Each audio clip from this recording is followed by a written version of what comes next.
오늘 우리에게 주시는 하나님의 말씀은 고린도후서 5장 1절부터 10절까지의 말씀입니다. 신약성경 291쪽에 나와 있습니다. 하나님의 말씀을 봉독하겠습니다. 만일 땅에 있는 우리의 장막집이 무너지면 하나님께서 지으신 집, 곧 손으로 지은 것이 아니요 하늘에 있는 영원한 집이 우리에게 있는 줄 아느니라. 참으로 우리가 여기 있어 탄식하며 하늘로부터 오는 우리 처소로 덧입기를 간절히 사모하노라. 이렇게 입음은 우리가 벗은 자들로 발견되지 않으려 함이라. 참으로 이 장막에 있는 우리가 짐진 것 같이 탄식하는 것은 벗고자 함이 아니요 오히려 덧입고자 함이니 죽을 것이 생명에 삼킨 바 되게 하려 함이라. 곧 이것을 우리에게 이루게 하시고 보증으로 성령을 우리에게 주신 이는 하나님이시니라. 그러므로 우리가 항상 담대하여 몸으로 있을 때에는 주와 따로 있는 줄을 아노니 이는 우리가 믿음으로 행하고 보는 것으로 행하지 아니함이로라. 우리가 담대하여 원하는 바는 차라리 몸을 떠나 주와 함께 있는 그것이라. 그런즉 우리는 몸으로 있든지 떠나든지 주를 기쁘시게 하는 자가 되기를 힘쓰노라. 이는 우리가 다 반드시 그리스도의 심판대 앞에 나타나게 되어 각각 선악간에 그 몸으로 행한 것을 따라 받으려 함이라. 아멘. 하나님께서 이 말씀으로 은혜 주시기를 바랍니다. 바울처럼 복음을 전하며 고통을 당한 사람도 없을 것입니다. 그 숱한 고통을 참고 견디며 사역을 할 수 있었던 것은 그가 붙들고 있었던 성령이 보증하셔서 알게 하신 하늘의 영광스러운 몸으로 부활할 것이라는 소망 때문이었습니다. 우리에게는 부활의 소망이 있습니까? 진짜 우리 안에 이 부활의 소망이 있다면 오늘을 살아가는 태도와 자세는 달라질 것입니다. 부활의 소망을 점검하는 시간이 되길 바랍니다. 오늘 말씀을 통하여 하나님은 어떤 분이십니까? 본문 5장 10절의 말씀입니다.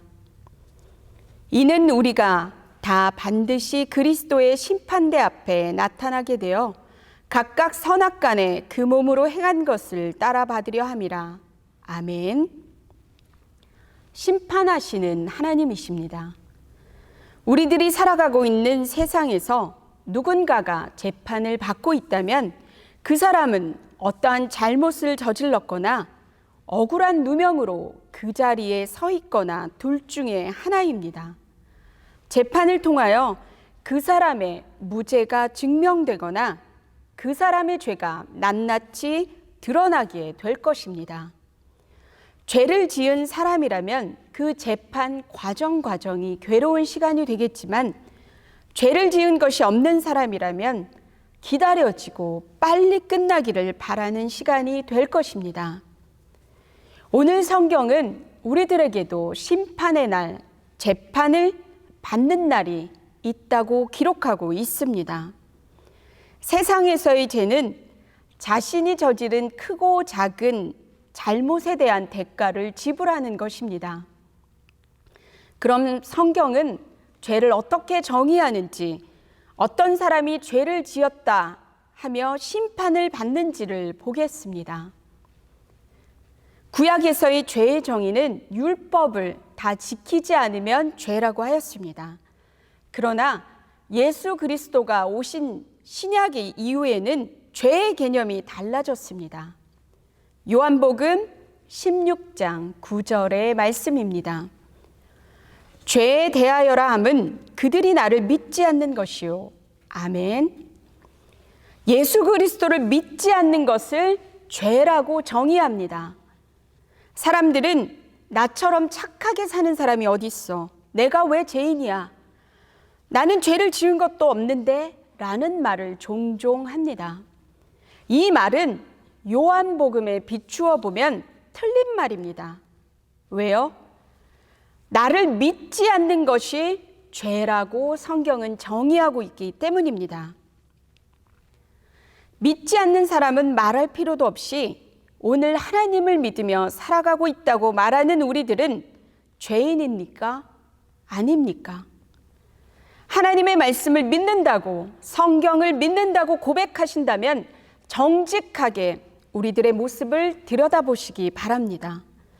그동안 믿음이 연약했던 분들이나 믿지 않는 분들은 예수 그리스도께서 우리의 죄를 사하시기 위해서 십자가에 돌아가셨고 부활하셨기에 우리의 구주가 되시고 우리에게는 영원한 생명이 주어진 것을 믿게 되셔서 죄인이 아니라 예수님 때문에 의인이 되길 바랍니다.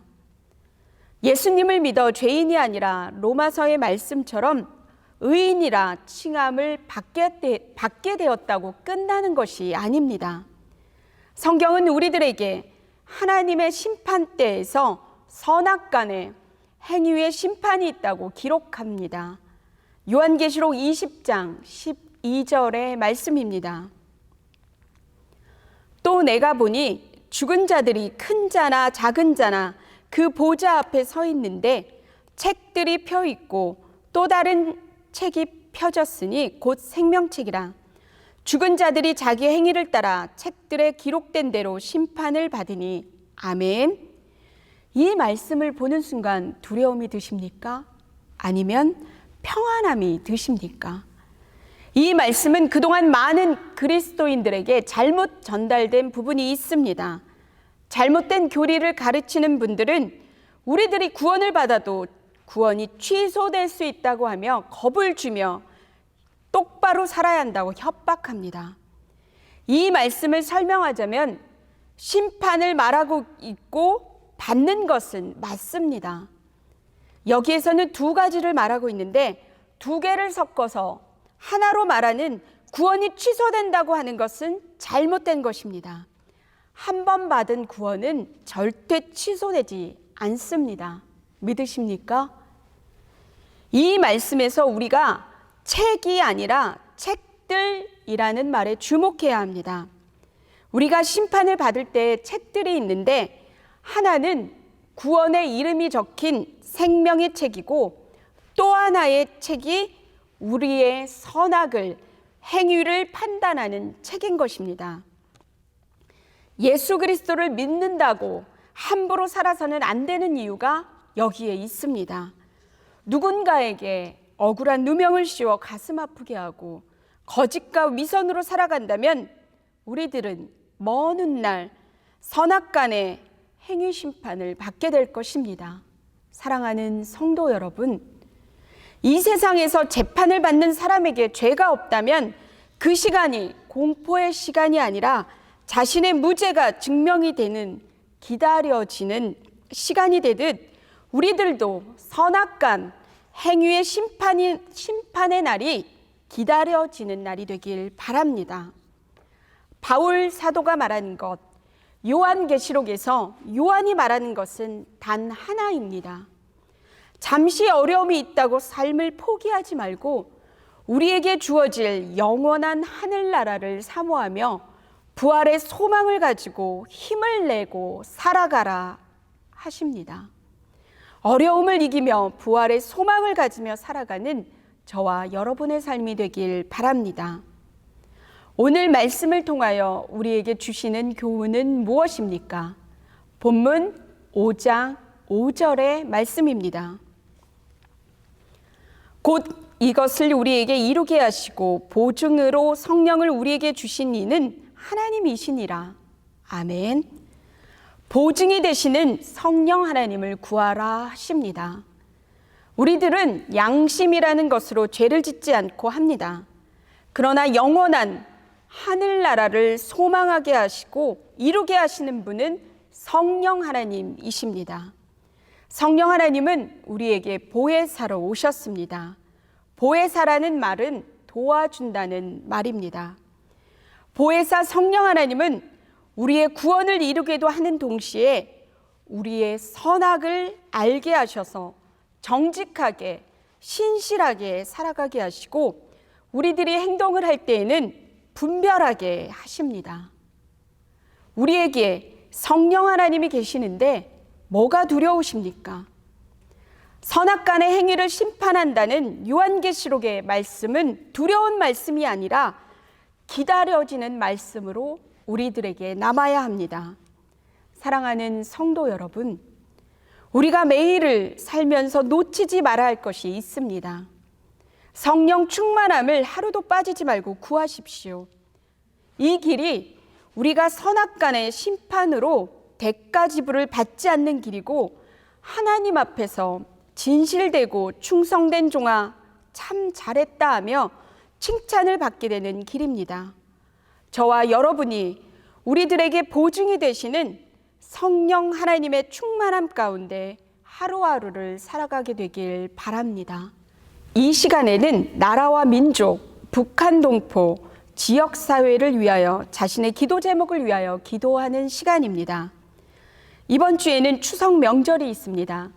이동을 자제하는 사회적 거리두기로 인하여 사랑하는 가족들을 보지 못하는 분들이 많으실 텐데 보지는 못해도 따뜻한 마음을 전하는 평화로운 추석이 되게 해달라고 기도하겠습니다.